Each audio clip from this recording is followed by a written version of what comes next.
Buenas tardes, Brasil. Boa tarde, sul do mundo. Para você que vai assistir esse nosso encontro aí na madrugada, à noite, de manhã, então seja bem-vindo. E ao vivo aí para o Brasil inteiro, né, para o mundo inteiro. Nós estamos falando aí para esse povo querido que está apavorado, está aflito aí com a nova portaria, né, que o nosso querido Gilmar Mendes publicou. Então, assim, antes de mais nada, nós vamos conversar sobre ela, falar um pouquinho aí sobre essa portaria e dizer para você que estou muito tranquilo, venho recebendo desde ontem à noite aí pelas redes sociais e enfim, só faltaram mandar carta e telegrama aqui para o Fox, mas então vamos lá. Pessoal, essa portaria, infelizmente, ela vai ser uma tendência aí nos tribunais. O TSE, como vanguarda que né, já foi o primeiro a lançar. Independe, né, a restrição de nomeação independe. Nós sabemos que existe uma normativa aí muito antiga já, o entendimento do Supremo Tribunal Federal, que nós temos uma obrigação de nomear apenas aqueles que são classificados em primeiro lugar, no caso de cadastro de reserva, ou no número de vagas, né? O restante, então, temos uma mera expectativa de direito. Então, não precisaria o tribunal, seja ele eleitoral, trabalhista ou federal, enfim, se pronunciar a respeito dessa não nomeação, né? É mais uma orientação interna, tá certo? Até porque todo mundo sabe que o tribunal, seja ele do sul, do Rio Grande do Sul até o norte, TRE, TSE, tem a sua demanda de material, tem a sua demanda de pessoal, né? E precisa nomear, e muitos deles têm uma lista de aprovados, né? Digamos, temos aí concursos de TRE em formação, né? Nós temos aí TRE Paraná, TRE Bahia, TRE Pernambuco, o próprio TRE São Paulo, ou seja, temos aí recentes concursos e com listas de nomeações sendo formadas ou até mesmo recém-concluídas, tá? O que nós temos que entender? Essa portaria, a portaria aí do nosso querido TSE, não proíbe os concursos, né? Ela é clara quanto a isso, nem poderia, né? Segundo, ela não limita total 100% as nomeações, até porque eu tenho que nomear, de acordo com o entendimento do STF, aqueles cargos que há previsão no edital. Então, o pessoal que passou em São Paulo, o pessoal que passou no Paraná, o pessoal que vai passar aí, passou na Bahia, passou lá em Pernambuco, né? Os últimos tribunais que aconteceram no ano de 2017, fique tranquilo, se tu classificou aí por número de vagas, tu vai ser chamado, isso é fato, tá? Fique tranquilo. Bom, então se tu entende isso, tu sabe entende um pouquinho de orçamento, então o que é o tal do orçamento que está tão falado na portaria? Há um orçamento que vai então para a Justiça Eleitoral, que é o orçamento do grande poder judiciário, e vem aí de uma diretriz desse atual governo da República, né, cortou gastos de todos os setores, e nós temos que de fato agora colocar na prática o que diz a própria emenda constitucional, né, cortar na carne, cortar aí os gastos, enfim. Essa portaria veio já em setembro agora, né? Porque obviamente chegando mais próximo do final do ano começa a ficar escasso aí os recursos de qualquer órgão. Então aqueles que já trabalharam em órgão e entidade sabem como funciona, sabem que há um aperto aí no final do ano, porque muitos deles há uma liberação, uma programação de recursos durante o ano, e muitas vezes chega na metade do ano já foi tudo que tinha previsto para gastar no ano inteiro, né? Então isso acontece, isso é comum, infelizmente. Há uma certa previsão, o orçamento é uma previsão, mas aí acontecem situações que nós temos que gastar um pouco a mais, né? Com todos nós, acontece com todo mundo essa situação. Primeiro, vai ter concurso. Segundo, vai ter nomeação, tá? Aqueles que já estão com o nome na lista vai ser nomeado. E terceiro, não precisa se apavorar, porque a própria resolução, se não me engano, no artigo 3º, a resolução é pequenininha, tá lá na folha dirigida, a nossa parceira aí, a folha dirigida, postou na íntegra a resolução, tá certo? Então dá uma olhadinha lá na folha dirigida ou entra no próprio site do TSE, tu procura a resolução 671, se não me engano. Deixa eu ver aqui, 671, né? Exatamente. A resolução 671 do dia de ontem, do dia 13, e aí tu vai ver lá a resolução 3, 4 artigos, e no seu artigo 3º, exatamente, ela fala que é uma decisão então que suspende, o artigo 2º fala que vai suspender as nomeações, né? Vamos dar uma segurada no freio, até porque existe uma limitação de gastos um pouco maior que a anterior, o anterior ano, e que o artigo 3º é bem claro, falando assim, ó, viu, nós vamos poder, a cada demanda do TRE, a depender da situação, liberar as nomeações, tá? Então, eu vou até ler para vocês, se não está acreditando em mim, tá? Ó, compete ao tribunal, ao TSE, por meio da Secretaria de Planejamento, Orçamento, Finanças, Contabilidade, enfim, avaliar a possibilidade, ainda que parcial, de retomada dos provimentos, bem como elaborar e disponibilizar deixa eu ver aqui, disponibilizar aos TREs, né? Deixa eu ver aqui, bem como elaborar e disponibilizar aos TREs orientações quanto ao procedimento e prazos a serem observados. Quer dizer, não é uma situação, não é lei, simplesmente uma orientação, portaria é um ato interno que orienta aí os presidentes de tribunais, enfim, ou principalmente como fala as equipes de orçamento e de gestão de pessoas. Digo, olha, se não precisar nomear, não nomeia, porque nós estamos sem dinheiro. Isso é fato, não precisa vir eu aqui, não precisa a folha dirigida postar isso, não precisa, simplesmente tu abrir teu Facebook, tu abrir tua TV, teu rádio, teu jornal, tu vai verificar que o Brasil está em crise, isso é fato. Né? Então, o que aconteceu ontem? Ontem foi um dos primeiros passos que vai, de fato, refletir essa crise. Olha, nós estamos freando. Orientação geral para a Justiça Eleitoral. Só nomeia aqueles cargos que de fato há a previsão do edital e aqueles cargos que há previsão, há uma necessidade, mas não está com aquela exigência de cargo aberto, ou seja, com a vaga a ser preenchida, vamos dar uma segurada até melhorar o caixa. Aí vem o TRE, por exemplo, do Rio Grande do Sul. Digo, olha, nós precisamos nomear aqui mais 4, 5 técnicos. Eu não tenho mais como segurar. Manda lá para o TSE, digo, olha, há uma necessidade urgente. E o TSE, claro, afirmar no parágrafo 3º da própria resolução.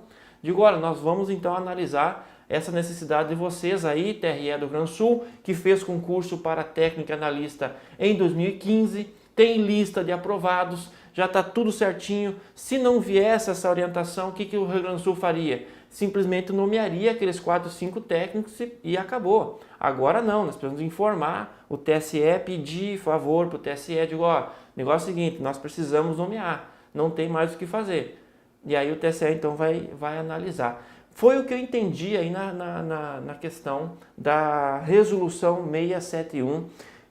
Eu já venho falando desde ontem, venho falando aí nas minhas redes sociais, principalmente o pessoal que entra em contato comigo aí pelo Instagram, né? Que é a rede que mais utilizo, mais fácil, né? Mais tranquila. Digo, olha, não te apavora, tu está estudando, continua na fila. Agora eu estava olhando ali o meu amigo Léo, porque vão abandonar tudo, vão botar fogo no Rio de Janeiro, porque não vai sair mais concurso, porque, né? Enfim, não vai ser, o que adianta estudar, porque daí não vai ser nomeado. Ó, aí que está a diferença daquele concurseiro que vai de fato fazer jus à sua vaga, tá? Eu já dei exemplo várias vezes aqui quando tive a oportunidade, né? Tenho vários colegas aí que estudaram para delegado da Polícia Federal desde 2004, ficaram em 2004, que foi o último concurso, 2004, 2005, 2006, 2007, 2008, 2009, 2010, 2011. Foi sair concurso para delegado lá por 2012. Tu tem noção que é ficar 7, 8 anos estudando para um concurso? 7 a 8 anos estudando para um concurso porque o sonho dele é ser delegado da Polícia Federal. Então é isso. Agora eu fiz o concurso da ABIN 2008, o primeiro concurso da ABIN em 2008 para oficial de inteligência. Fui incompetente e não consegui passar nas outras fases. Então não passei na ABIN. Mas tive colegas que tiveram êxito na BIM, são oficiais de inteligência, estão muito bem, obrigado.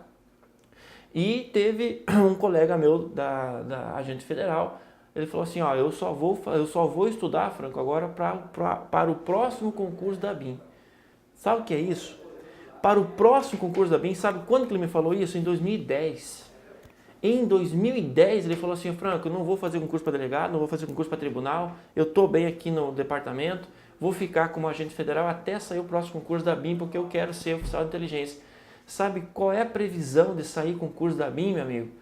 Ano que vem, e olha lá, se não chover muito, porque é um órgão diretamente ligado ao Poder Executivo Federal. Então, 2008, 2009, 2010, 2011, 2012, 2013, 10 anos estudando. Tu tem noção do que é isso? E aí tu vai me falar que por causa de 2, 3 meses tu não vai estudar? É isso mesmo que tu tá me falando? Então, sinceramente, tu não tem noção o que é ser concurseiro. Tu não tem noção o que é estudar para concurso. Tem que ter sangue, não adianta. Tem que ter vontade, tem que ser diferenciado. Para ganhar 8, 9, 10, 12 contos no tribunal, seja num cargo de polícia, seja um cargo... Tem que ser uma pessoa diferenciada, senão tu não merece entrar. Não merece, vai ficar trabalhando na iniciativa privada e vai ganhar bem, vai ser feliz lá na iniciativa privada. Mas no setor público não. Porque ali a peneira é diferente, a peneira é fina. Tem que ter vontade, tem que ter garra, tem que ter raça. Tá? Tem que ter determinação, disciplina. Né? Todo mundo contra, agora governo contra, agora situação financeira contra, família contra. Eu sei como é que é. E o pessoal que está aqui apoiando, né, vindo aí, gravando aula, não é só financeiramente, não. Tá? Hoje eu estou o dia inteiro no Fox, dia inteiro de novo, gravando aula, fazendo ao vivo para você.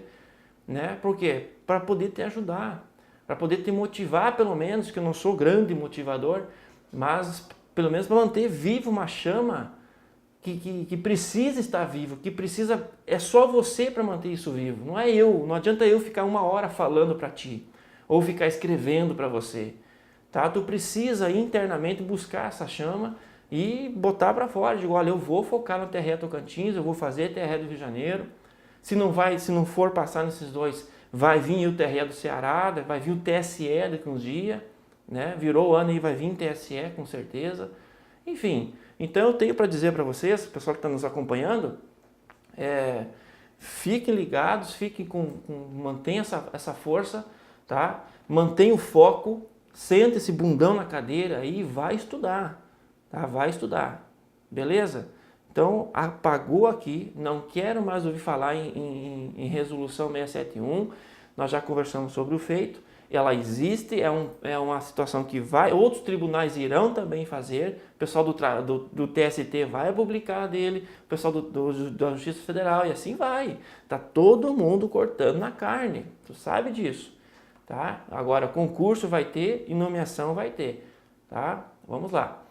Bom, finalizando, pessoal, mandar um abraço aqui, ó, tá? Pessoal, muito obrigado pela participação de todo mundo. Deixa eu ver aqui se eu consigo acompanhar, né? Porque é muita gente. O Fox Concurso está sempre nos acompanhando. Muito obrigado, Fox Concurso. Tá com aquela coroa de rei, né? Tá ali, Gabriel, a Natália, né? O pessoal da Gláucia, Léo, né? Ô, Léo, fica tranquilo aí, vai estudar, meu guri, fica tranquilo. Maria, o Edmilson, o Everton, né, nosso grande monitor lá, Lu, Jéssica, a Carol, Elisa, deixa eu ver aqui. Bom, mandar um abraço geral pro povo aí e nós vamos começar a nossa aula, tá? Vamos lá. Enfim, agora travou minha máquina aqui, olha que maravilha. Tá. Bom. Seguinte. Respira, toma teu chimarrão, toma teu chazinho de maçã com canela, toma teu tereré, né? Toma aí tua água de coco e vamos à luta. 10 questões a partir de agora, falando aí sobre a Consulplan, a banca do nosso Rio de Janeiro. Mas eu vou fazer Tocantins. Não tem problema, tá? Os assuntos tratados aqui também serão tratados pela banca CESP lá em Tocantins. Então, os 2 editais abertos, os 2 TRE que estão abertos, serão então falados aqui no dia de hoje, tá? Mas, obviamente, como o evento é para o Rio de Janeiro, né, o TRE do Rio de Janeiro, eu optei em trabalhar as últimas 10 questões da Consulplan, que foi aquele concurso do TRE de Minas Gerais que ela fez em 2015. Então, nessas questões, nós temos aí algumas questões que falam de partido, alistamento, são questões boas de prova, tá? Que eu quero que tu, a partir de agora, comece a acompanhar, tranquilo? Tem dúvida? Nós vamos tentar, então, responder. E a partir de agora está na tua tela aí a questão número 1, que fala da juízes eleitorais. Vamos lá. Existem pessoas por variados motivos cujo alistamento eleitoral é proibido ou facultativo. Em razão disso, dentre as competências dos juízes eleitorais está fornecer de acordo com o Código Eleitoral. Então vamos lá. Essa questão, ela simplesmente vai dizer assim, viu? O alistamento, alguns sabem que é obrigatório, né? E facultativo ou proibido para alguns, de acordo com o artigo 14 da Constituição. Tranquilo. É proibido facultativo. Agora, em razão disso, o juiz eleitoral, né? O juiz não é junta, o juiz eleitoral vai, então, ter que trabalhar, ter que isentar, ter que comprovar essa situação de ele não poder votar, esse cidadão, tá? Então, o que acontece? Esse juiz eleitoral, de acordo com o artigo, olha aqui, ó, artigo 35, inciso 18, tá? Do Código Eleitoral, mais o nosso querido artigo 10, também do Código Eleitoral. Então, é a função do juiz eleitoral entregar o que nós falamos de certificado de isenção. Então, essa é uma questão que cobra o conhecimento, do Código Eleitoral, tá? Lá no início. Porque assim, quando tu vai estudar composição e competência, o que acontece? Composição, artigo 118 e seguintes da Constituição da República, e competência, tu vai estudar basicamente lá no artigo, a partir do artigo 12 do Código Eleitoral, tá? Aí tu vai, obviamente, ter uma noção de composição e competência. E lá no artigo 35, nós temos basicamente a competência, então, do juiz eleitoral. E, por último, o último inciso. A banca pegou exatamente o último inciso, que fala que é competência do juiz eleitoral. Então, entregaram um certificado, né, que comprove a questão dessa impossibilidade daquele cidadão votar, tá? Então, há essa situação. Então, é necessário que o cartório, através do seu juiz eleitoral, então entregue. Isso é o que diz o artigo 10 do Código Eleitoral, que vai complementar o que diz o artigo 35, 18 ou vice-versa, tá certo? Então, eu quero que tu, a partir de agora, anote os artigos correspondentes aí do Código Eleitoral, e aí, obviamente, como já foi objeto de prova, tu vai grilar aquele olhão, né? Vai abrir aquele olhão nesses artigos. Então, a partir de agora, na leitura diária que tu faz, que eu sei que tu lê o direito eleitoral todo dia, tu vai, então, dar uma atenção maior a esses dois artigos que eu acabei de falar e que foram cobrados aí na questão número 1, tá? Consulplan, tranquila, 100%. Partimos então para a próxima. E diz assim, ó, a próxima. Questão número 2. Fala assim. O alistamento eleitoral e o voto são obrigatórios para... Essa questão aqui chega a dar até uma vontade de tomar água, assim, de tão fácil que é, né? Vamos tomar um chimarrãozinho para fazer essa questão de canhota, tá? O alistamento eleitoral e o voto são obrigatórios para analfabetos, maiores de 18 anos, maiores de 70 anos, estrangeiros residentes no país, maiores de 16 anos e menores de 16 anos. Então, assim, o analfabeto, ele tem um voto, obviamente, facultativo, tu sabe disso. Maior de 18 anos, o voto dele é obrigatório. Maiores de 70 volta a ser facultativo. Estrangeiros residentes no Brasil, isso aqui pouco interessa, o que interessa é que ele é estrangeiro, então ele tem o voto proibido, vedado, né? Maiores de 16 anos e menores de 18, então tem o voto facultativo. Franco, como que tu resolve essa questão aqui? Essa questão, então, a marca letra B, né? Porque tu já sabe de cor e salteado, Todo mundo marcando B. Isso aí, Julinho, a Lilian, a Denise, sempre. A Denise está acertando todos, hein? Baita concorrente você, Denise. Ó. Velho mapinha, velho... deixa eu apagar isso aqui, né? Porque minhas redes sociais, olha só. Pessoal que não entendeu, quando eu botei carta aqui, ó, a carta para mandar pro Fox, tá? Pode mandar carta pro Fox aí que eles me entregam. Quem não gosta de rede social. Ó, questão do voto, alistamento e voto. Como tu vai fazer? Tu vai pegar e trabalhar aquele velho período de tempo, né? De 0 a 16 anos uma coisa, de 18 anos a 70 é outra. Lembrando que é 70, não é 65, não é 60 e não é 80, tá? É 70 anos, então tomar cuidado. De 0 a 16, ou seja, o meu voto é totalmente proibido, o meu voto é vedado, tá? De 16 a 18, o meu voto pode ser facultativo, tá? 16 a 18 eu posso ter um voto facultativo. Aí eu tenho um período longo da minha vida, 18 aos 70, onde o meu voto é obrigatório e volta a ser facultativo após os 70. Então, quando eu tenho voto facultativo, tenho voto do 16 a 18 e depois de 70. E o voto também vai ser facultativo quando eu tenho a opção de analfabeto, porque esta linha do tempo ela não resolve todas as situações de voto, tá? Eu tenho a questão do analfabeto e eu tenho a questão dos chamados inalistáveis, que são basicamente os queridos conscritos e os estrangeiros. Então, esta questão foi cobrada na tua prova. Os estrangeiros, apesar de comprovada a residência, não importa, porque o voto dele sempre vai ser vedado, proibido, ao passo que o voto desse camarada aqui, o voto apenas, não, ele pode votar e não pode ser votado, né? O voto do analfabeto é facultativo. Então, se eu tenho lá um Tício analfabeto com 35 anos, te pergunto, apesar dele ter lá seus 35 anos, o Tício analfabeto, o voto dele vai ser obrigatório ou facultativo? Então, nessa situação, não vale a linha do tempo, vale a questão específica do analfabeto. Mesmo com 35 anos, o Tício tem o voto e o alistamento facultativo. O alistamento e o voto facultativo. Vou repetir mais uma vez. Para o analfabeto alistado, permanece o voto facultativo. Não entendi.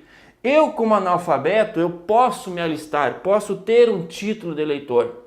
E aí a banca vem e pergunta, viu? O analfabeto alistado, o voto dele é obrigatório ou continua facultativo? Para o analfabeto alistado, com título de eleitor, o voto dele ainda permanece facultativo. Cuidado com isso, tá? Então, volta para a questão simplesmente vai trabalhar com aquela regra, né? De 18 a 70, o meu voto é obrigatório. Beleza? Então, eu espero ter te ajudado nessa questão 2 e vamos para a próxima, que diz assim, ó. A questão número 3, né? A questão 3 fala assim, nos termos da resolução 21538, que é a questão do alistamento, né? Incorrerá em multa imposta pelo juiz eleitoral e cobrada no ato da inscrição o brasileiro nato, que não se alistar até.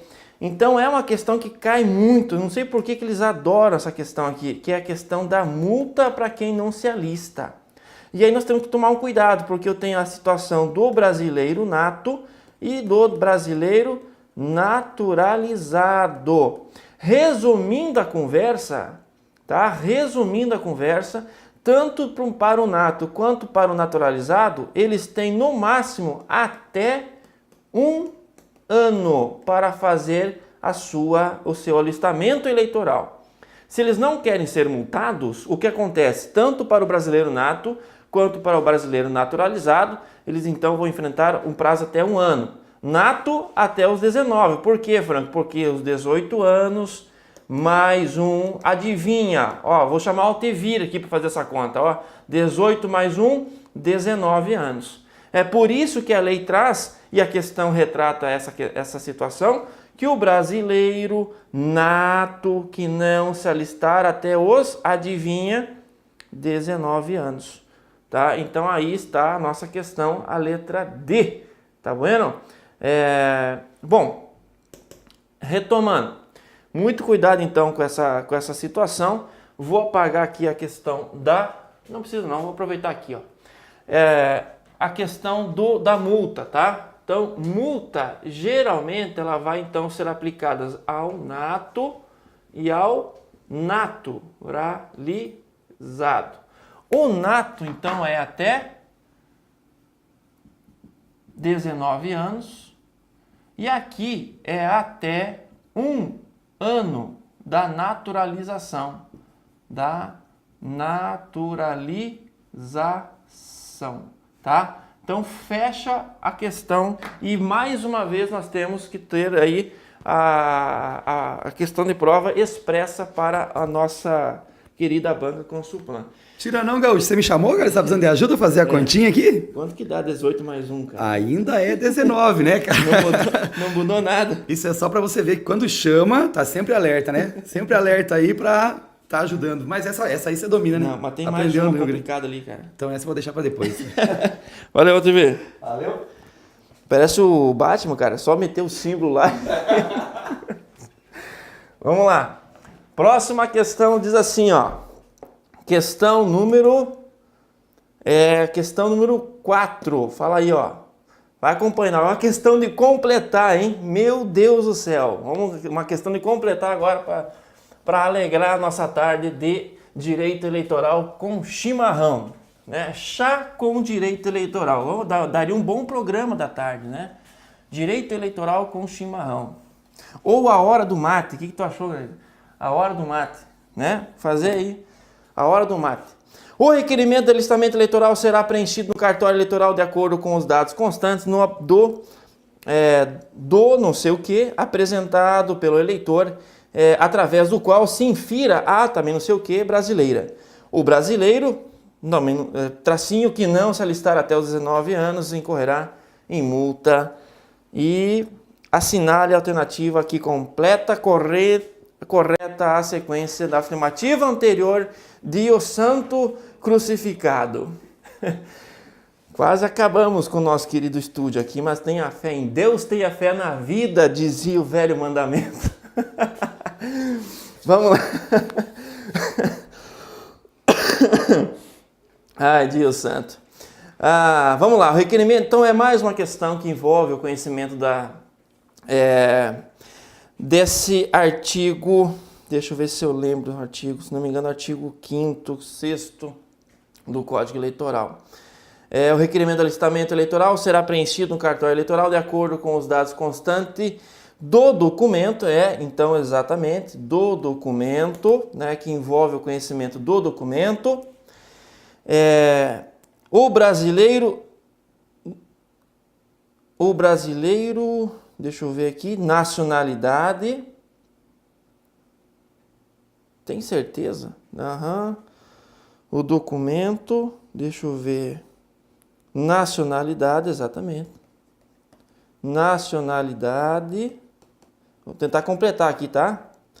E a nacionalidade é aqui, ó, bom, lê a matéria, né, nacionalidade, é bom tu ler a questão, volta e meia, o que tu acha aí? Lê a questão e o brasileiro nato, agora tá batendo. Agora sim, rapaz, tá batendo a conversa. Então vamos lá. De acordo com os dados constantes do documento apresentado pelo eleitor, através do qual se infira a nacionalidade brasileira, o brasileiro nato, que não, obviamente, falou em 19 anos, pode ter certeza que ele está falando em brasileiro nato, tá? Sem dúvida nenhuma. E quando eu falo nessa situação, é nacionalidade, porque a naturalidade envolve a questão da cidade onde tu mora, né? Onde tu nasceu, e não o país. Então é nacionalidade e não naturalidade, tá? Documento, nacionalidade e nato. Então ficamos com a letra C, tá? Tranquila a questão também, uma questão que envolve aí o conhecimento, mais uma vez, dessa situação que envolve o pagamento. Lembrando que o analfabeto, quando eu tenho a questão do analfabeto e porventura ele se torna alfabetizado, por mais que, lembra do Tício, com 35 anos ele era analfabeto, tá? Na linha do tempo que estava ali. O Tício, caso ele queira então ser alfabetizado, ele se torna então alfabetizado, logo o voto dele, o alistamento dele passa a ser obrigatório. Lembra que nessa situação não há o pagamento da multa, tá? Então o brasileiro que é analfabeto, ele então, uma vez tendo 35 anos, 20 anos, enfim, com idade de voto obrigatório, mas ele é analfabeto, ele se tornando alfabetizado, ele não vai pagar essa multa, independentemente da idade que tenha, não vai pagar essa milionária multa, que é a multa que fala aqui do brasileiro nato que não se inscrever como eleitor até os 19 anos. Tá? Então, essa multa, repito eu pela terceira vez, não se aplica ao analfabeto, independentemente da idade, se ele sair dessa situação então de analfabetismo, tá? Passamos, meus amigos, vocês estão aí ainda? Estão firmes conosco aí, né, tia? Roberta, Danise, Caroline, Mazi, deixa eu ver aqui, pessoalzinho, firme na... Grande Léo, tá firme aí, Léo, parabéns, hein? A Sueli, o Fox Concurso está nos acompanhando também. Tá, vamos lá. Deixa eu ver aqui. Voltamos. Próxima questão, e a questão número 5 diz assim, ó. Questão número 5. Os partidos políticos são dotados de autonomia e devem, nos seus estatutos, regular a disciplina e a fidelidade partidária, historinha boa para contar, após a sua regular constituição, de acordo com a lei civil, deve, de acordo com a Constituição Federal, registrar seu estatuto, onde, meu Deus do céu, eu vou então falar sobre a criação de partido. Óbvio que a criação de partido tem duas grandes fases. A primeira fase que fala que vai ser encontrada lá no cartório e a outra fase, então, que se desdobra dentro do Tribunal Superior Eleitoral. Logo, quando eu falo de criação de partido, eu vou primeiro surgir ele como uma associação, então ele nasce aqui como uma associação, eu vou criar um CNPJ aqui, ele vai nascer como pessoa jurídica de direito público, certo ou errado? Não, é privado, meu amigo. Então ele vai ser um partido, uma associação, uma pessoa jurídica de direito privado, tá? E depois que ele já é um CNPJ, depois que ele já é uma pessoa, então ele vai avançar de uma associação para um partido político dentro do Tribunal Superior Eleitoral. A partir daqui eu estou falando então de fato de um partido e não numa mera associação, tá? Porque falou em associação, estou falando em partido, tá ok? Logo, essa questão, ela vai então ser registrada como correta a letra C, né? Que é a única coisa competente. Eu não falo em criação, extinção de partido numa junta, eu não falo na circunscrição, qualquer circunscrição, eu não falo, obviamente, no TRE. Não existe partido regional, você sabe muito bem disso. Se falou em criação e extinção de partido, estou falando em um único tribunal no Brasil competente para isso, que é o TSE, tá? 100%, então a número 5 eu fico com a letra C, creio eu que não há muita dúvida sobre isso, né? Vamos lá. Agora, tem uma questãozinha um pouco mais tensa, né? Essa aqui, ó, que fala sobre fundo partidário, tá? Concordo contigo, viu, Júlio? Não vai vir, nós já conversamos sobre isso, né? Não vai vir essas questões mais fáceis que aconteceu em 2015, lá para os mineiros, né? Vai vir questões mais complexas aí, com certeza, no nível do Rio de Janeiro. O TRE do Rio de Janeiro, e seguindo a tendência também das novas provas, né? CESP, FCC, o pessoal do TRE do Paraná, TRE de São Paulo aí que diga, né? Foi 2 concursos com questões muito bem elaboradas por ambas as bancas. A Consulplan não vai fugir disso, viu, Júlia? Fique tranquila, te prepare que agora o bicho pegou, tá? Muito bem. Questão número 6. Diz assim, a Lei 9096, que é a Lei dos Partidos, dispõe que o partido político, através de seus órgãos nacionais, regionais e municipais, deve manter escrituração contábil, joia, e forma a permitir o conhecimento da origem de suas receitas e destinação de suas despesas. Na verdade, está falando sobre a prestação de contas aqui, né? O fundo partidário, o bilionário fundo partidário, é constituído por... Então, lembramos aqui como que vem a questão da composição do fundo partidário, tá? Pessoal, deixa eu só voltar aqui, porque, ó, volta aqui, cidadão, isso, questão número... Isso, bata o tic-teco agora ao vivo, quem faz ao vivo, né, tia? Ó, vamos lá, volta para mim aqui, volta para cá. Ó, eu sinto uma necessidade, até olhando aqui as questões, caso caia uma questão de criação de partido, tá? Resumidamente é o que nós trabalhamos na questão 5, duas grandes fases, cartório e TSE. Mas, como caiu em São Paulo, como caiu em Pernambuco, né, como caiu no Paraná, essa criação de partido, então assim, ó, ela tem um desdobramento muito importante e que inclusive foi alterada aí pela mini reforma de 2015, tá? Então assim, vamos trabalhar um pouquinho mais essa criação de partido, tá? Criação de partido político, não vou colocar político lá, pelo amor de santo Deus. Então, a criação desse partido, ele vai fazer, então, essas duas grandes fases. A primeira fase, que é dentro de um cartório, presta atenção que não é qualquer cartório. E a segunda fase, que é dentro do superior eleitoral, não é qualquer tribunal, é lá no superior. Presta atenção aqui, ó, para tirar a dúvida do pessoal que está nos acompanhando aí. Aqui eu vou protocolar, por exemplo, a ata, porque entenda, na origem, um partido nada mais é do que uma associação. Um bando de loucos se uniu e, em vez de criar uma associação normal, criou um partido.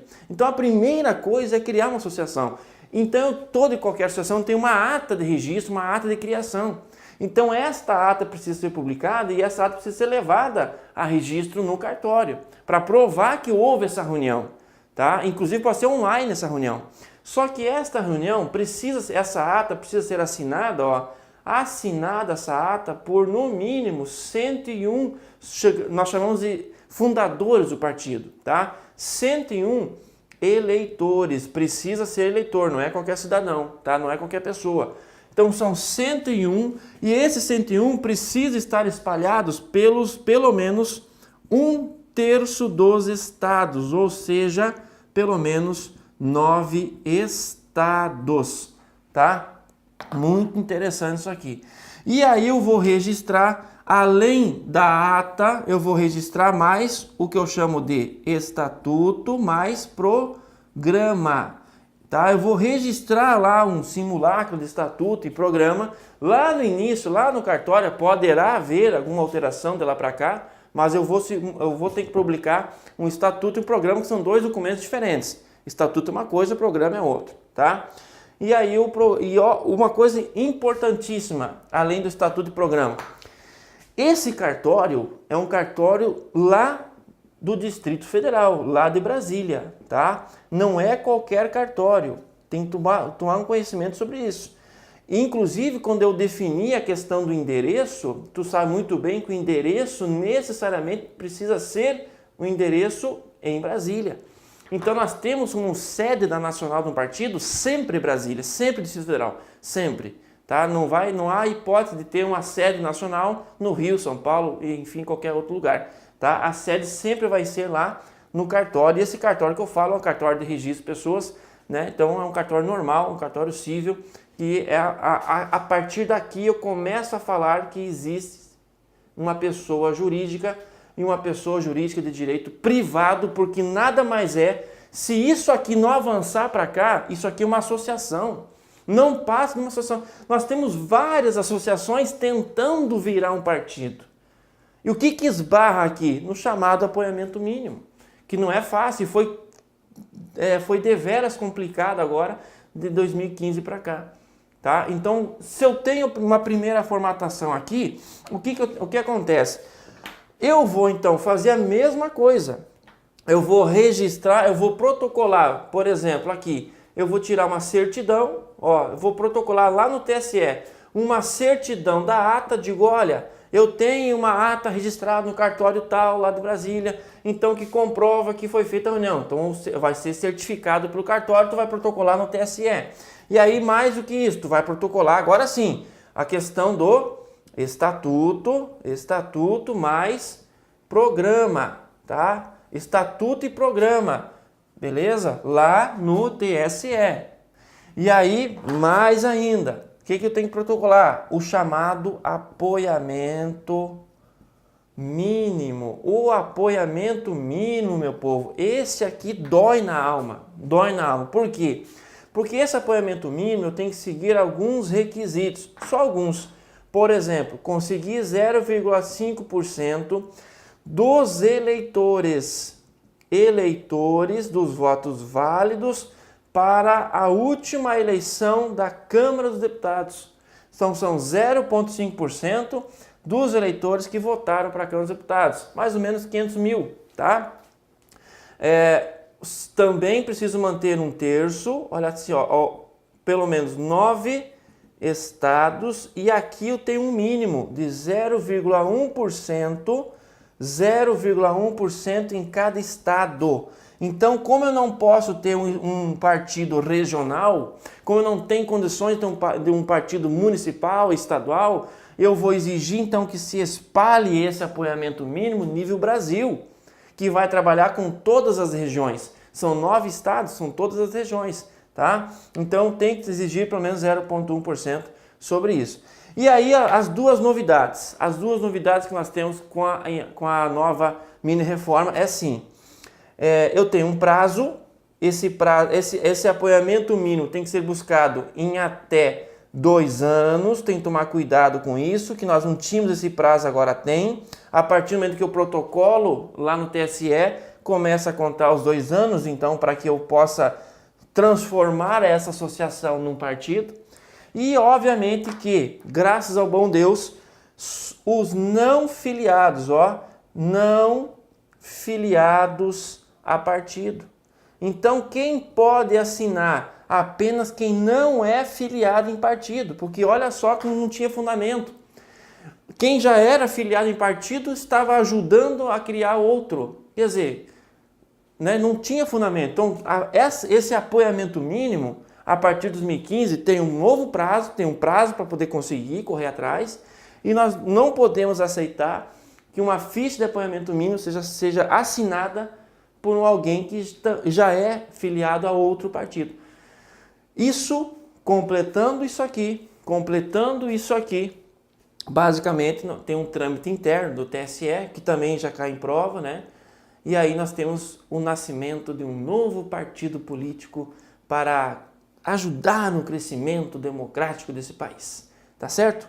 Enfim, só queria deixar bem claro, tá? Na questão da questão número 5, tá? É o TSE e vamos para a questão número 6 agora sim. Bom, origem do fundo partidário. Origem do fundo partidário, nós temos então o fundo partidário de assistência ao partido, né, é constituído por entidade de classe? Não vem dinheiro da entidade de classe, não vem dinheiro de sindicato, não vem dinheiro, não vem dinheiro para entidade ou governo estrangeiro. Não vem dinheiro para entidade estrangeira. Porém, olha só o que eu vou te falar, hein? Porém, a nova lei, a nova reforma autoriza que nós possamos enviar dinheiro. Então a questão do envio de dinheiro para essas entidades estrangeiras.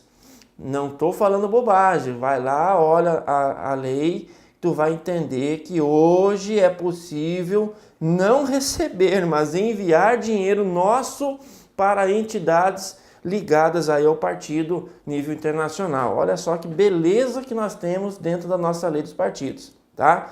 Mas como aqui está falando que o fundo partidário é constituído por eles, não. Agora, mandar dinheiro, sim, tá?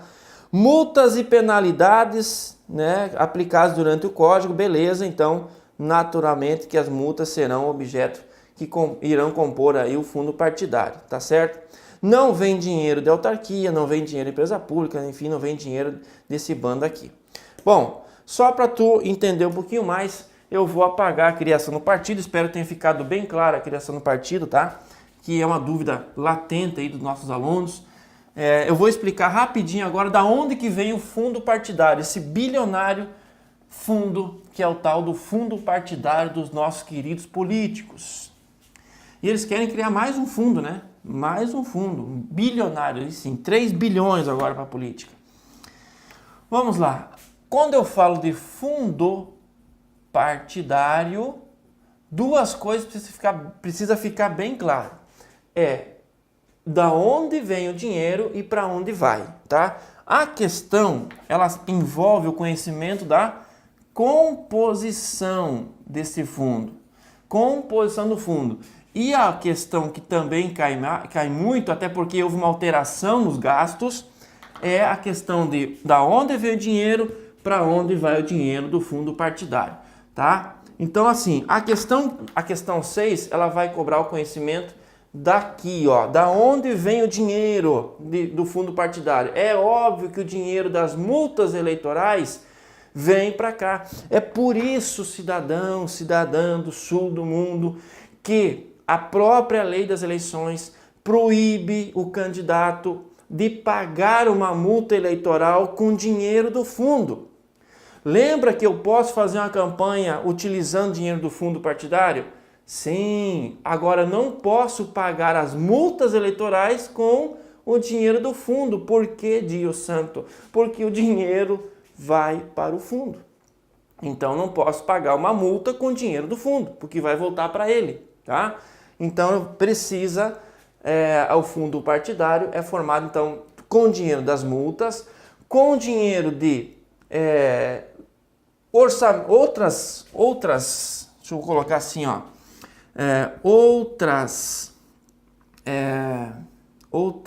outros valores legais, tá? Vamos definir assim, outros valores legais. Então existem várias leis que separam lá alguns centavos para o fundo partidário.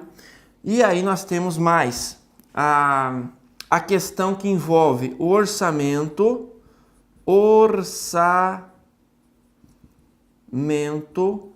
da União. Se tu não sabia, há uma previsão de orçamento federal. Olha só a nossa conta aqui, Otiver. Cuida aí, ó. Olha só como eu sei fazer conta. Como que funciona a questão do orçamento da União? Que vai para o fundo partidário. Vai aqui, ó. Número de eleitores vezes... Opa, não dá para fazer isso aqui, né? Meu Deus do céu. Vezes 0,35 centavos. Tá? Mais ou menos, só para tu ter uma ideia, ano passado bateu na casa de quase 1 bi. Tá? Então eu tenho número de eleitores naquele ano, fechando no dia 31 de dezembro do ano, vezes 35 centavos, mais ou menos 1 bi. É isso que eles têm para fundo partidário. Tá? Muito bem. Isso só uma das fontes. Só uma das fontes, que é essa aqui, ó. E nós temos uma alteração que eu também posso e também faz parte da origem da composição do fundo partidário, as doações de pessoas físicas, tá? Eu sei que está escrito na lei ainda a pessoa jurídica, mas confia em mim. Não tem doação de pessoa jurídica, somente pessoa física pode doar para partido e também pode doar para campanha eleitoral, tá? Não há doação de pessoa jurídica. Então, da onde que vem o fundo partidário? Das multas eleitorais, orçamento da União, que a maior parte vem daqui, onde vem 0,35 centavo por eleitor, né? E as doações de pessoa física que deram uma extinguida agora aqui. E outros valores aí previstos em leis esparsas. Bom, tu já sabe de onde vem a questão que tu fez agora, né? Cobrou esta aqui, a questão das multas. Além de saber para onde vai, eu tenho mais uma questão que envolve, que é a questão dos gastos, para onde vai e qual é a divisão, tá? A divisão. Então, assim, se tu tem um tempinho para estudar, eu acho que estudar fundo partidário vale a pena, porque tudo isso houve alteração, tanto na questão de composição, tanto na questão de gastos. Quando eu falo assim, ó, viu, nós podemos enviar dinheiro para fora, tá lá, enviar dinheiro para a entidade correlata a nível internacional. Pode, hoje pode. Existe uma porcentagem que eu posso gastar com o pessoal, existe uma porcentagem que eu tenho que entregar para as mulheres, tudo isso está previsto. Existe uma porcentagem do fundo partidário que eu tenho que gastar com a fundação do partido. Quer dizer, isso aqui é interessantíssimo. E há uma divisão também interessante, né? Uma porcentagem que eu entrego para todos e uma porcentagem que eu entrego apenas para alguns, de acordo com o número de deputados. Então, assim, tem um tempinho em casa, dá uma estudada no fundo partidário nesses três assuntos. Qual é a composição, para onde vai, né? E qual é a divisão do fundo partidário. Como não é objeto da questão, nós ficamos apenas nessa situação aqui. Questão número 6 está feita. A questão número 7 diz assim, ó. Questão número 7. Vamos lá. Questão número 7 na tela. O partido político, através de seus órgãos nacionais, regionais e municipais, deve manter escrituração contábil de forma a permitir o conhecimento e deve manter o conhecimento da origem de suas receitas e destinação de suas despesas. O partido está obrigado a enviar anualmente à Justiça Eleitoral o balanço contábil do exercício findo até. E aí? Bom, existe então, está falando aqui de prestação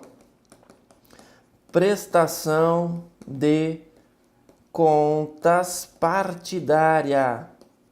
Não é a prestação de contas eleitoral, tá?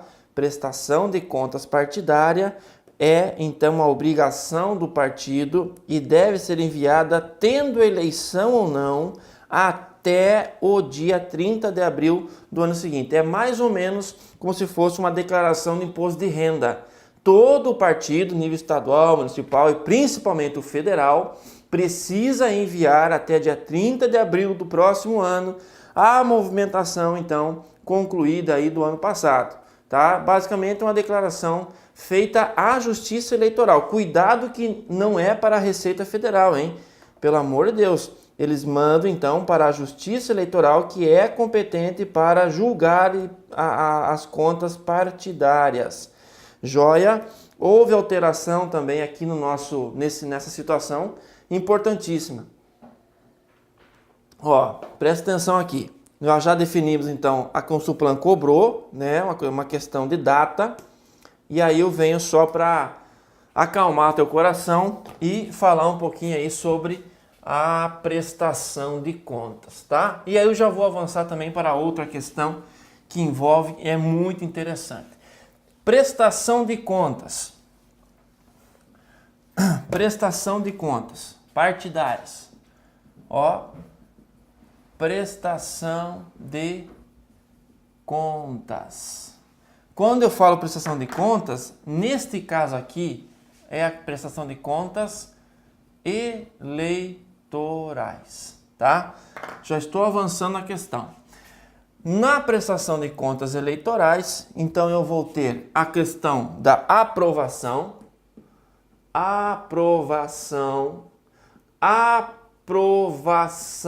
com ressalva, tá? Com ressalva, desaprovação e a questão que fica no ar da não prestação, não prestadas, tá? Olha só, então esses são os resultados de uma prestação de contas eleitoral. Eu sei que a questão número 7 envolve o conhecimento da prestação de contas partidária, que é, como eu já falei para ti, tendo ou não tendo eleição, todo ano ele vai prestar contas, tá certo? Muito bem, olha só como está a questão número 8, e ela diz assim, ó. A Justiça Eleitoral verificará a regularidade das contas de campanha pela aprovação, vamos colocar aqui, a aprovação, pela aprovação, porém com ressalvas, quando verificadas as falhas que não lhes comprometam a regularidade, pela desaprovação, tá? Quando verificadas falhas que de fato comprometem a regularidade e pela não prestação, tá? Contas não prestadas. Neste caso, ó, quando não apresentadas as contas após a notificação feita pela Justiça Eleitoral. Após a notificação feita pela Justiça Eleitoral. Caso a decisão seja pela não prestação, constará a obrigação expressa de prestar as suas contas de campanha, né, no prazo de 72 horas, tá certo? Isso, o próprio inciso 4º, do artigo 30, vamos colocar aqui só para tu saber, ó, artigo 30, inciso 4, obviamente da Lei das Eleições, fala então das 4 situações de prestação de contas, tá? Então assim, o que eu quero que tu saiba?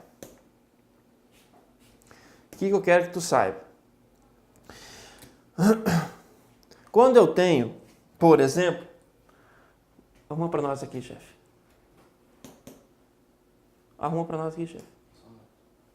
Tenha fé em Deus.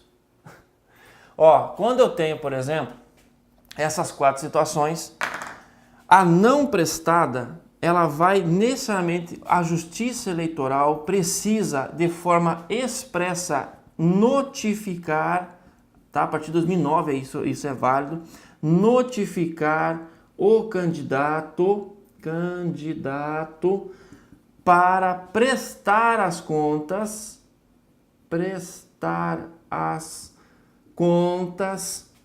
no prazo de, adivinha, 72 horas, tá?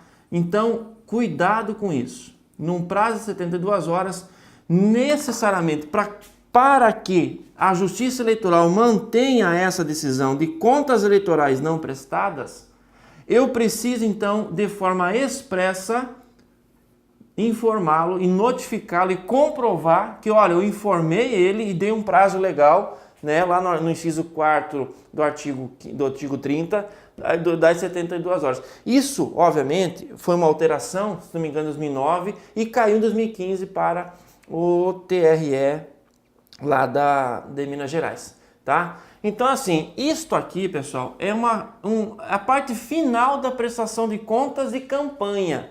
Então, cuidado que não tem nada a ver com o que nós já falamos na questão 7 da prestação de contas partidária. Porque eu só vou ter isso aqui, obviamente, se eu estou no ano eleitoral, tá? E aí vai nascer para nós um calendário que está acontecendo agora. Por exemplo, eu tenho aqui um prazo de prestação de contas, né? Que vai no primeiro turno e vai por um possível segundo turno, né? Quando que vai acontecer a primeira prestação de contas? Até 30 dias após concluir o primeiro turno ou até 20 dias após concluir o segundo turno. Beleza. Isso para prestar essas contas eleitorais. Muito bem. Até o final do ano eleitoral, por exemplo, 2016 foi um ano eleitoral. O TSE precisa necessariamente fechar todas essas contas. O TSE precisa fechar e dar resposta a todas essas contas eleitorais até o final do ano, até dia 31 de dezembro aqui de 2016. Aconteceu isso. Por quê? Ele vai esperar, adivinha o quê? Ele vai esperar até dia 30 de abril. O que acontece dia 30 de abril? 30 de abril, o partido vai enviar as contas partidárias. vai enviar as contas partidárias para o TSE. Tá? Então o TSE pega todas as contas eleitorais, fecha até dezembro e espera até dia 30 de abril para fechar as contas partidárias, que não tem nada a ver com contas eleitorais, tá? Olha só, depois ele vai pegar até dia 30 de abril, até dia 30 de maio. Até dia 30 de maio ele vai fazer um batimento com a Receita Federal. Então o TSE vai mandar para a Receita Federal do Brasil. Para quê, meu amigo? Lembra que nós tínhamos lá que tu só pode doar até 10% do teu patrimônio, que tu declarou no imposto de renda? A Justiça Eleitoral não sabe qual é o teu imposto de renda, mas a Receita Federal sabe qual é o teu imposto de renda. Ah, mas eu não declarei imposto de renda, então por que doou? Ué, multa e vai vir para cima. Então a Receita Federal vai pegar esses dados que, olha só, envolve eleição mais partido, contas de eleição mais partido, e nós então vamos levar tudo isso para a Receita Federal. E a Receita Federal tem até, adivinha, 30 de julho, 30 de julho, para entregar para o Ministério Público Eleitoral. Sabe para quê, meu amigo? Boa coisa não é. Até dia 30 de julho de 2017 isso aconteceu, e o Ministério Público tem até o finalzinho do ano de 2017 para então entrar com as ações correspondentes. Provavelmente vai ser uma ação de impugnação, de investigação judicial eleitoral, né? Ou vai ser alguma coisa que envolve algum crime, enfim, vai ser uma situação triste aí que vai acontecer, e nós estamos vivendo esse prazo até o final do ano. Essa batata quente agora está na mão do Ministério Público Eleitoral. Então eu só quis juntar a questão 7 e 8 para mostrar para você que não é tão simples de estudar a prestação de contas, que uma coisa é a prestação de contas eleitoral, prevista na lei das eleições, outra coisa é a prestação de contas partidária prevista lá na lei 90/96, que é a lei dos partidos, tá? Beleza? Tenha fé em Deus. Lembrando que amanhã nós temos nosso curso, né? Pessoal que já está matriculado aí, estamos fazendo um curso ao vivo de questões, resolução de questão, direito eleitoral avançadíssimo aí, só questão boa desse nível para cima, tá? Pessoal que já acompanhou a primeira aula aí, viu o tamanho do relho aí que nós temos para trabalhar. Vamos lá. Próxima questão, número 9, diz assim, ó: nos termos da Lei Federal 9504, que é a Lei das Eleições, havendo empate na votação para o segundo lugar, o critério de desempate favorecerá o candidato mais... Mas se tu me errar uma questão dessa, pelo amor de Deus, né? Obviamente que estou falando lá do artigo, olha só, não deu tempo de ler todo o código, a Lei das Eleições, não deu? Mas isso aqui está no artigo 2º, meu Deus do céu. Parágrafo 3º, salvo engano, da Lei das Eleições. Como que não deu para ler toda a lei? Né? Óbvio que, havendo empate e nada acontecendo para ocorrer o desempate, vai ficar com a vaga o candidato mais idoso. Tá? Questãozinha da Consulplan, também tranquilo, né? Para dar uma respirada, né? Essa aqui ela deu lá pro pessoal 100%, tá? Espero que tenha ficado tudo calmo aí na questão número 9. E encerramos aí o nosso encontro falando da questão número 10, tá? Que fala do sistema eletrônico de votação, uma questão muito boa também.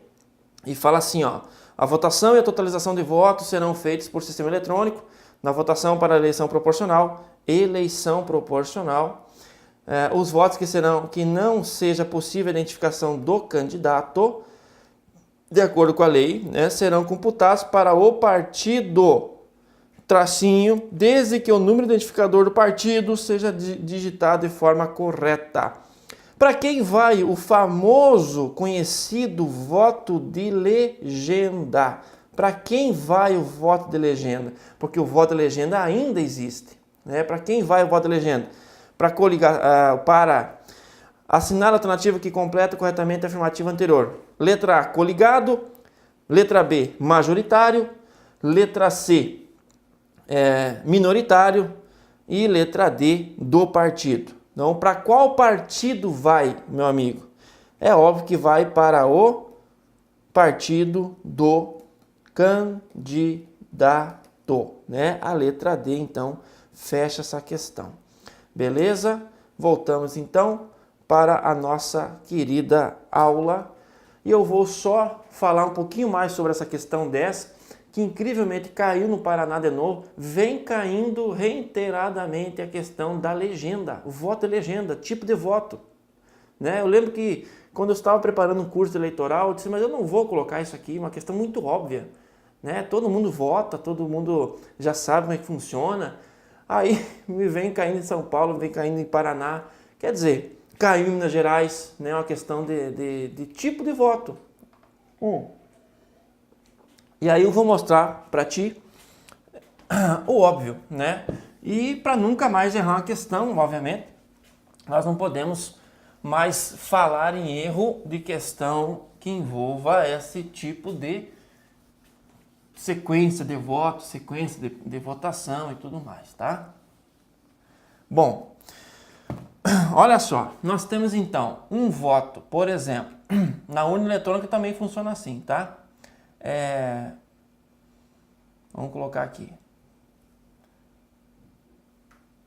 Presidente, nós temos aqui senador, nós temos aqui deputado federal, nós temos aqui deputado estadual. Opa, faltou o governador aqui, ó. Vamos colocar o presidente lá em cima. Presidente, governador, aqui sim, senador. Nós temos então o prefeito e por último o vereador, tá? Basicamente isso aqui, moçada, ó. 1, 2, 3. Todos eles, absolutamente todos eles, terão um voto que é o número correspondente ao partido, tá? Isso aqui sempre vai identificar o partido, Dio Santo, tá? O que acontece? Os cargos majoritários do Poder Executivo, notadamente prefeito, governador e presidente, simplesmente serão identificados pelo número do seu partido, tá? Então, partido 99, partido 99, partido 99, partido 99. Pronto, acabou, identificou. Mesmo que eles estejam coligados, vai identificar pelo número do seu partido, do titular. O único que é também majoritário, porém não é do executivo, além do número do partido, o senador tem mais um, então 9. Ele é identificado pelo número do partido, aqui, 99, mais o seu, né? Esse aqui já vai ser o número do candidato. Então, tudo que for para cada linha é número do candidato. O senador tem um número de candidato e os outros dois, partido. O deputado federal traz consigo dois números, tá? Identificadores, que são, obviamente, o do seu partido, do deputado federal, e mais o seu número, que é pessoal, tá?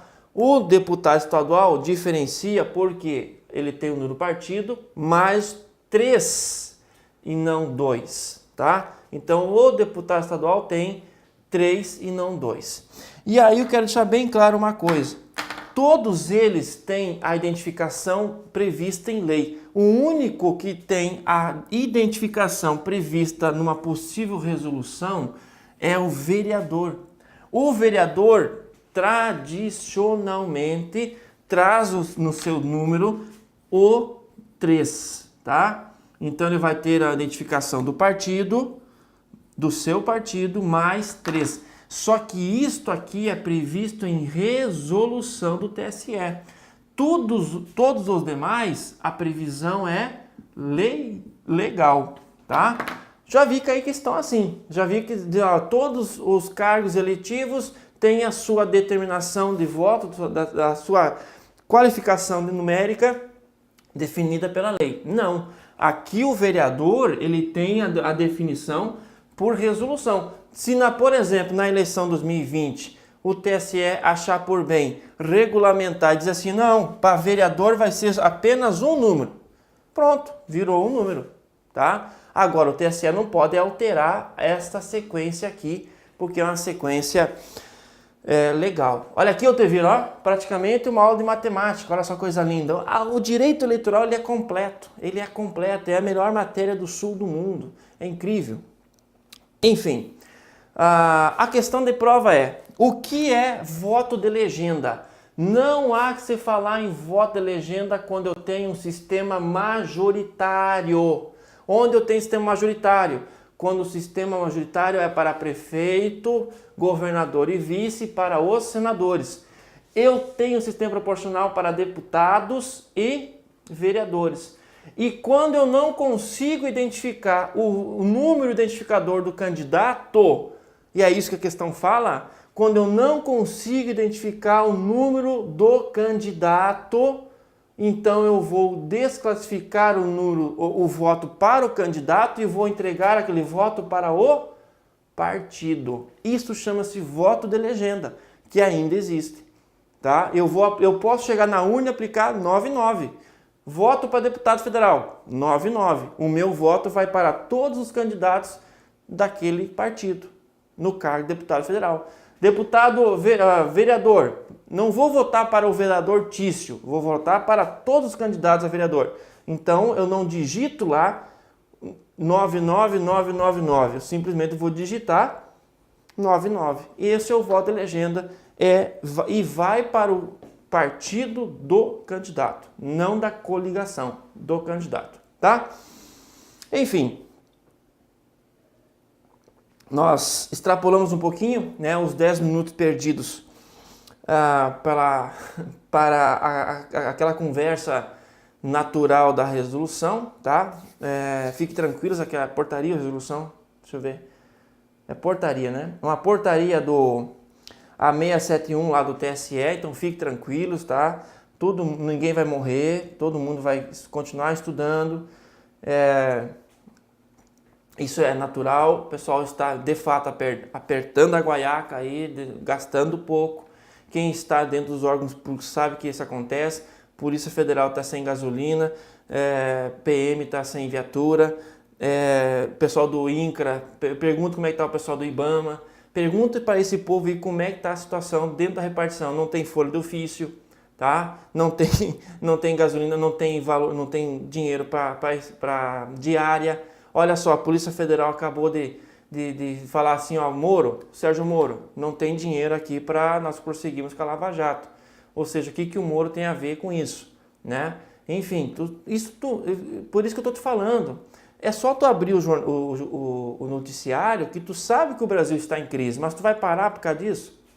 Vai largar a mão, vai colocar fogo aí nas apostilas? Não tem porquê. Vamos continuar estudando. O concurso vai sair, principalmente para tribunal, tá? Tribunal não para, não tem jeito, não tem como. Beleza? Bom, mandar um abraço final aqui. Deixa eu ver. Lá para o nosso amigo. Atualizar aqui minha página.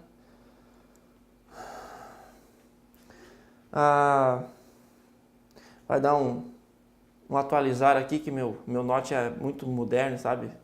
É 100%. Gabriel, muito obrigado, Gabriel, pessoal a Clene, Brandão, a Sandra, tá? Hoje é feriado em São Gonçalo, mas olha aí, tia. A Lilian, tá? Pessoal, e a Renata, muito obrigado, viu, Renata? O Altevire também está assistindo a aula, né, aprendendo um pouco de matemática, um pouquinho. O nosso estagiário aqui, é ele e o Johnny, são os estagiários que nós temos aqui, estamos tentando ver se vamos efetivar ou não na matéria de matemática e lógica, né? Mas os guri bons, os guri que acho que vai ter futuro.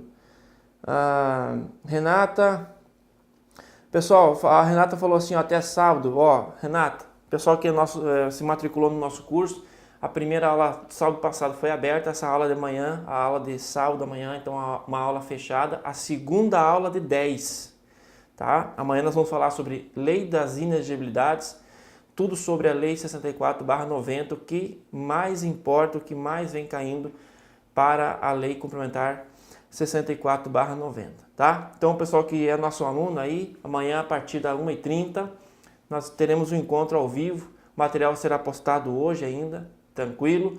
E aqueles que não são nossos alunos, por favor, venha para cá, vamos estudar junto, tá? Vamos pegar aí no Direito Eleitoral Avançado, o curso vai até a véspera, então, ou a antevéspera aí do concurso do Rio de Janeiro, e também vai ajudar muito o pessoal do Tocantins, tá?